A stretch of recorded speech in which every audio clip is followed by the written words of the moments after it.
Welcome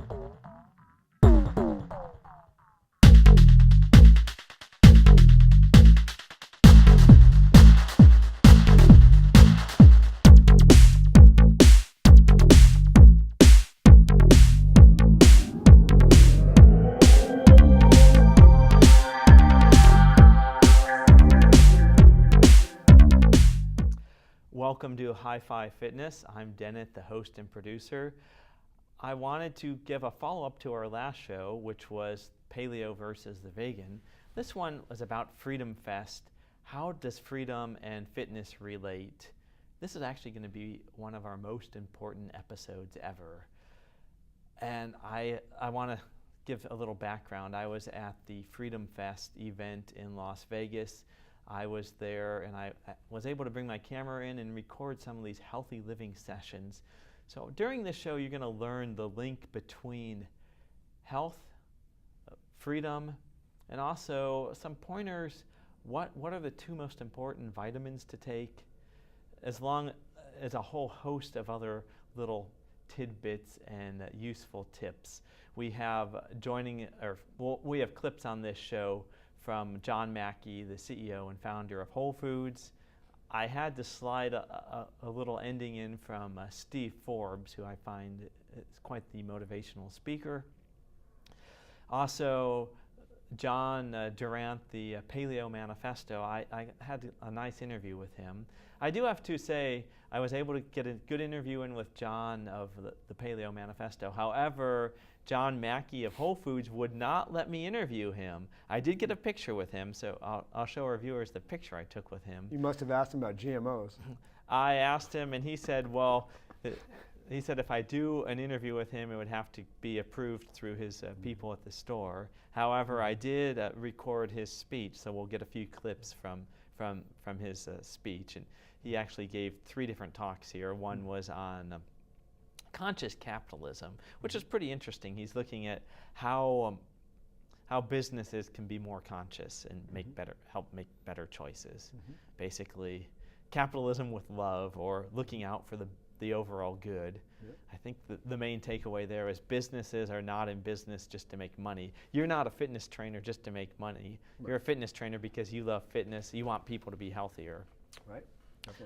So actually, what is your what is your business's mission or your personal mission?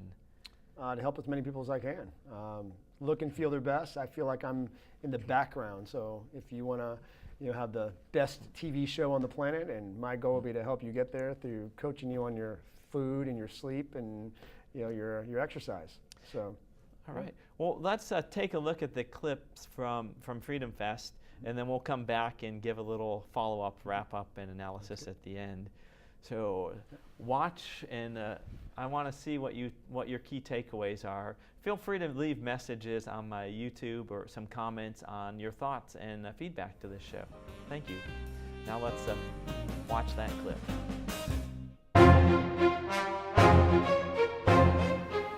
But very few people ever retire from watching TV.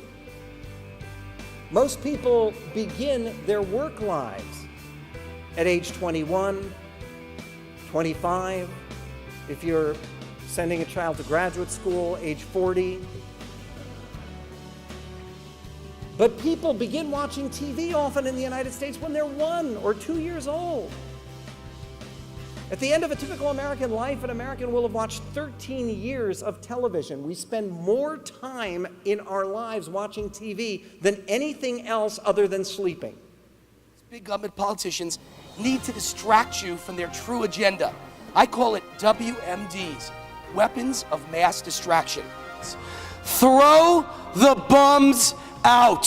Throw the bums out. No, things are not right, ladies and gentlemen. There is no doubt the great American middle class is being murdered. I've had the opportunity to come here 3 years in a row now, and it's a wonderful event. I'm a very libertarian-orientated person, as I think most people who work out are, because they take responsibility for their own personal health. And being a libertarian and being a fitness enthusiast go hand in hand. In other words, you don't wait around for people to take care of you. You go out and take care of yourself and get yourself in the best shape you can be. Let's go to organic food stores whenever you can and eat the best that you can, and you're all set. An all-natural and organic, when possible, diet. I do fudge a little and get non-organic produce sometime, but generally, for things like strawberries, for example, I won't eat anything but organic. But I think you should always follow a natural food-based diet. Try and stay away from processed foods. And I have a little bit of dark chocolate every day, which is supposed to be good for a lot of different ailments and everything like that. And I came across an approach that said, for any species, what you do is you look at how the species lives in the wild, the lifestyle it's adapted to, and then you can mimic that. And that's a good starting point. It gets you 80% of the way there. Doesn't mean that life in the wild was perfect, but it's a good starting point to think about what any given species is adapted to. And then a lot of the health problems that people have today are a mismatch between our ancestral lifestyles in the Paleolithic and in ancient times and the lives we lead today. Well, there are hunter-gatherer cultures that have widely varying carbohydrate intakes, and there was not one single diet throughout the course of the Paleolithic that was eaten. The Paleolithic was a 2.6 million year period. There was a variety of things that were eaten there. So there's no one, quote, paleo diet.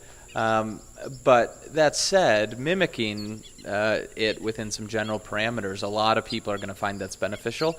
But then if you want to add in some individual foods and see how you do on them, see how you feel. Maybe you tolerate dairy fine, or maybe maybe rice sits well with you. So two areas I wanted to mention. One is, what about the fact that most of our plants have been domesticated, so you can't really get what our ancestors ate anymore? Well, that can be good or bad. Domestication will often reduce the bitterness of different foods, and so that's actually reducing some of the toxins, some of these bitter tasting compounds in food. So that's good. But at the same time, the fruit that we eat is sweeter than it was in the wild, and people eat all these grains and legumes that are very difficult to gather and collect and grind and bake in the wild, and those have some drawbacks too. So domestication is a double-edged sword, and it always has been. If we are going to stay as healthy as we can for as long as we can, then it's super simple. All we need to do is copy what nature does. Now, what I'm saying there is that if we have a certain machine and it's broken, do we get parts for that machine, or we get parts that don't fit that machine? All right, our bodies are made up of nature's molecules. Let's see. Now here I'm not talking about protons, neutrons, and electrons. Let's go to the next stage. They're made of proteins and carbohydrates and fats and essential fatty acids and a whole lot of other natural stuff. But you know there isn't one molecule of a patent medicine, which is also called sometimes a drug. But I prefer to call them what they are, because you see, we cannot patent nature's molecules by law. Therefore, if we're going to make megabucks, we have to patent something. So what scientists are in the very bad habit of doing, and this has been going on for the last century, is taking a natural molecule and changing it just a little bit so it isn't quite natural, and now we can patent the sucker, and we can afford to pay Los Federales at FDA $1.2 billion, which is what Forbes magazine, not me, says it costs to get approval from FDA. Now, I respect that approval about this much. You ever heard the old thing about those who do, they do, and those who can't do, they teach? Have you heard that one? All right, well, those who do, they do, and those who can't do, they teach, and those who can't do either, they regulate. Yeah. So anyway, if we copy nature, if we do that, we're the most likely to stay the healthiest for the longest. Now notice I didn't give any guarantees, but most likeliest to stay the healthiest for the longest. It's a deficiency of lycopene, which is the red stuff in tomatoes and watermelons. It's a deficiency of stuff in olive oil. It's a deficiency of all the stuff that's in a good natural diet. And if you want to pick on one thing, pick on lycopene, folks. That stuff really is a protector against UV damage to the skin. Malabsorption, it's a gut problem. It's not an eye problem. And we're not digesting and absorbing the food well enough, and we don't absorb enough of it to get to the eyes. And so the eyes are under the most UV and other assault all the time. They fall apart first, which is where I got off on the skin. It takes the skin a while longer to fall apart. We check everyone who comes in with macular degeneration for low gastric acidity. The large majority have low gastric acidity. What do you do about it? Well, you just go down to the health food store and they got replacement hydrochloric acid capsules and you take them. Some Indian research scientists noticed that there were certain provinces in India where hardly anybody was ever reported to get Alzheimer's disease. What's going on here? Basically, they tracked it back to the turmeric consumption. Those were provinces in which turmeric was thrown into everything in the cooking. And then somebody got even smarter, I guess, and tracked it down to the curcumin fraction of the turmeric. So you can buy expensive little curcumin capsules, or you can just keep a 5-pound thing of turmeric next to your stove. That's what Holly does. I gotta admire her. She is so thrifty. She goes to the Indian spice store and buys 5 pounds at a time and just throws it into everything, because neither one of us wants to get any Alzheimer's. And actually, I think it tastes good. So there's the one you can do without even needing a doctor. Yeah. Are you able to come up with a quick summary of recommended supplements or things that you want people to add to their diet, such as turmeric? Well, I'll start and then I'll ask Dr. Wilkinson to add some to it. Us doctors are always adding supplements to people's lists if we're into this.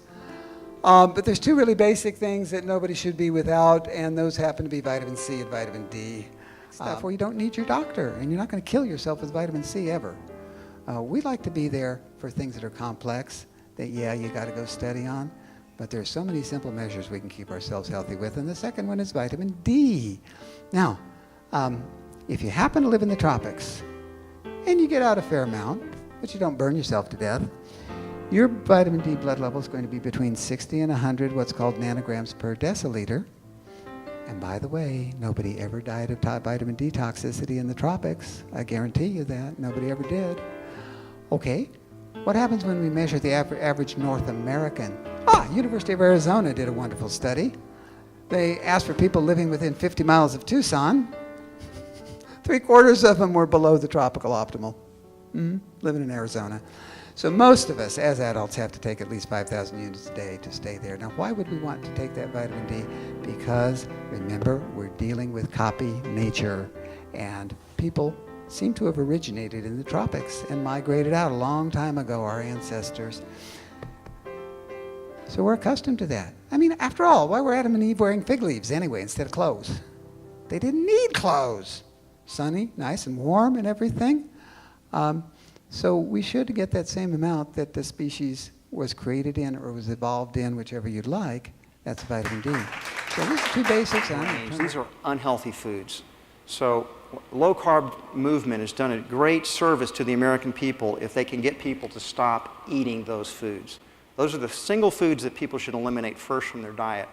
That's a very good thing. But I think they throw the baby out with the bathwater when they eliminate the starch foods that we have built our diets around since, well, probably through all of history. And I'm talking about things like yams, winter squashes, brown rice, oats. Wheat's a tricky one. I don't want to go into it here because wheat's been a plant that's been altered in some ways, and we've eaten so much wheat. A lot of people develop gluten intolerances and allergies from it. That's why you have this whole gluten-free movement.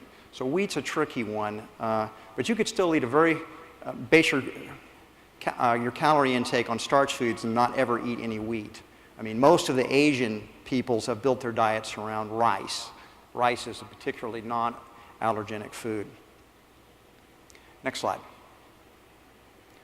How about the paleo diets? Because paleo diets are incredibly popular right now. If you go on to Amazon.com and you look at the 20 best-selling diet nutrition books, I just did it, 13 of them relate back to paleo. Paleo is a very big movement, and it's a big movement for a couple of reasons. A, Americans are addicted to meat, and so any diet that tells them they should be eating a lot of meat is a diet that's going to be popularly received. And secondly, by eliminating the refined carbohydrate foods, the paleo diet is so much healthier than the standard American diet that people will get good results from it. They can lose 100 pounds in less than a year. I've seen it happen over and over and over again. Weight loss is, we create it through what we eat. We can uncreate it by changing what we eat. And then all the rest of your health will follow along with that. You know, if you get control of your diet, you'll get control of your whole life. You'll want to exercise more. You'll take on other healthy lifestyle habits. You can do the same thing. If you get exercise and get that, you'll want to eat a healthier diet. It's all connected. So just take responsibility for your own health.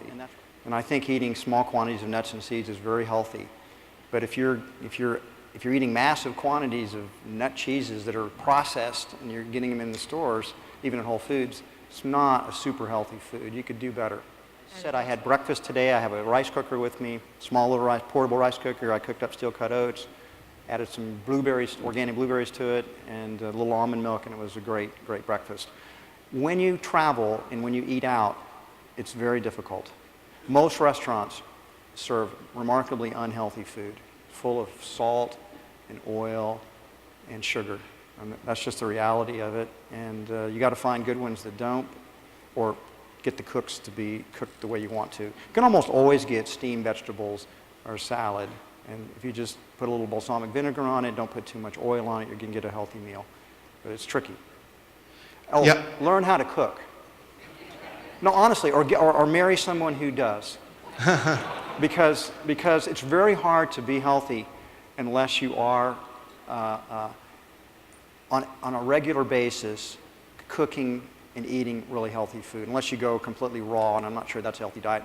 I think we're out of time, so yes, thank you very much. Ultimately, we are here to make sure that the student movement for liberty continues to grow, continues to be a force for societal change. Issues and how liberty applies for every individual, not just the few privileged individuals. Student movement. It's good to help integrate the student movement. This is a truly global movement for liberty. This isn't just about Americans. This isn't just about the West. This is about freedom for the entire world. Well, I'm here to represent Students for Liberty and to help advance liberty throughout a larger network. Why a Freedom Fest for health and fitness? Where does health fit into freedom? Well, you can't have much freedom if you're sick. I mean, certainly if you're sick and in bed and unhappy, it just doesn't work for you. So obviously we all need to keep up with our health, and we need to do even more so because the medical profession is missing a whole layer of prevention, and that's what we really need to focus on as individuals. Okay, I like to think of it as individual responsibility, and I think taking responsibility for ourselves goes hand in hand with the freedom, so that's kind of where I see it fitting in. Sure. And today, there is so much nutritional knowledge. We can actually keep ourselves pretty healthy for long periods of time, and if we need the medical intervention, it's there too. So you mentioned vitamin D in your talk, and I do read Life Extensions magazine myself. I've found they do some good research. So do you have any comments on vitamin D? Well, it's good for just about everything, and we probably don't get anywhere near enough of it. As again, I mentioned in my talk, there was a review article which showed that different blood levels help different things, you know, from rickets, which of course is what we normally think of as vitamin D deficiency, to heart attacks and cancer, and a bunch of things in between. So it's a very valuable thing, like many other nutrients. And that's, you know, something that we're just really appreciating now. It used to be we thought we only need low amounts of these vitamins, but actually, yeah, that just helps us with the very bad diseases like rickets. But when we have optimal levels, we can have more optimal health. So folks that are looking for optimal fitness, really looking to get in shape, they do need to take considerably more. Where can people find information about what levels they should be taking? Well, I like the Life Extension Foundation, lef.org. I also like Jonathan Wright's Health and Nutrition newsletter, and that's WRIGHTS. He's really a pioneer in the nutritional research area. So those two sources are my favorites. Now, What about supplement regulation? I mean, we have so many crazy supplements out there. A lot of them don't seem to be very well regulated. Do we need some more regulation to help consumers get better products? Well, actually, in some areas we have too much regulation, and what we can tell consumers about vitamins is what is so heavily regulated.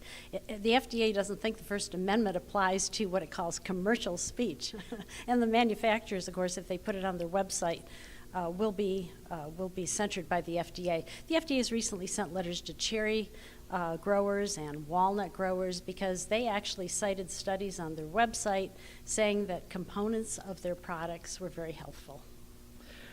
And components of their products probably are very healthful. Yes, they are. What should consumers be told about products? Well, I think it should be just like the internet. Everything should be out there, and the consumer should decide for themselves. Okay, and how did you get interested in this? What made you want to write this book?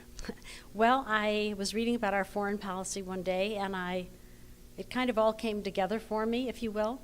I realized that the ends and the means are intimately related. If we use aggression as our means, we're going to get very bad ends, even if our intentions are good.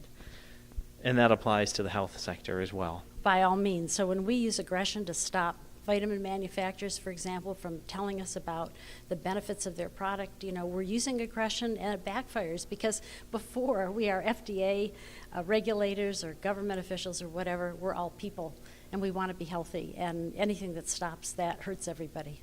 That's a big issue. What we feed our animals, makes them healthy or unhealthy, and in turn will have that effect if we eat them. So it is a very important area.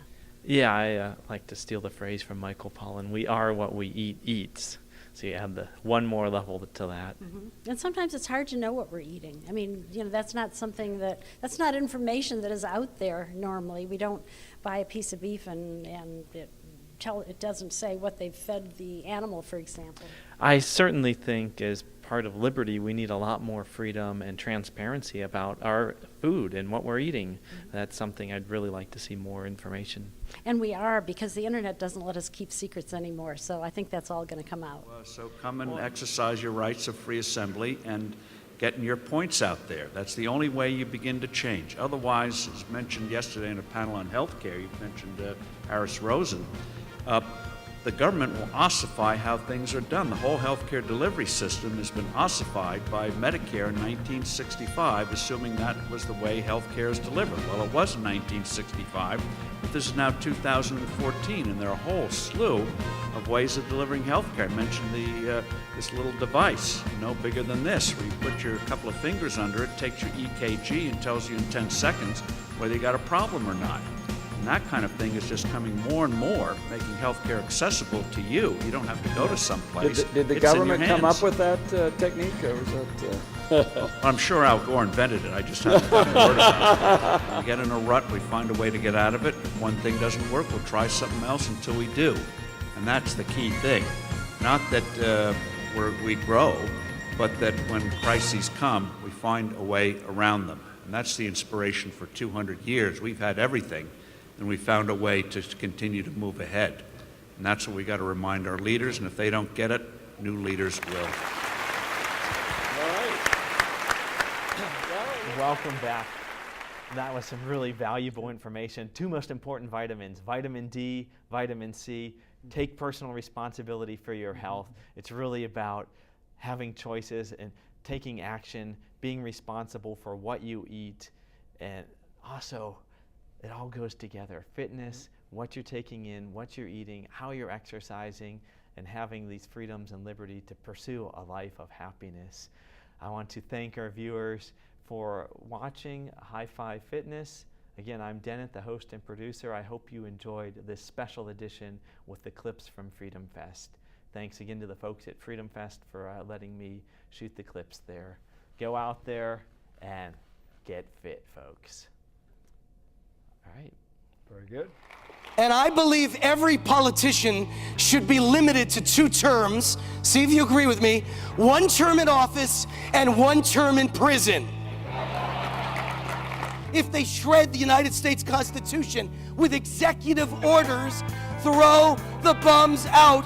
And I have good news for you. After all that bad news, I have good news for you.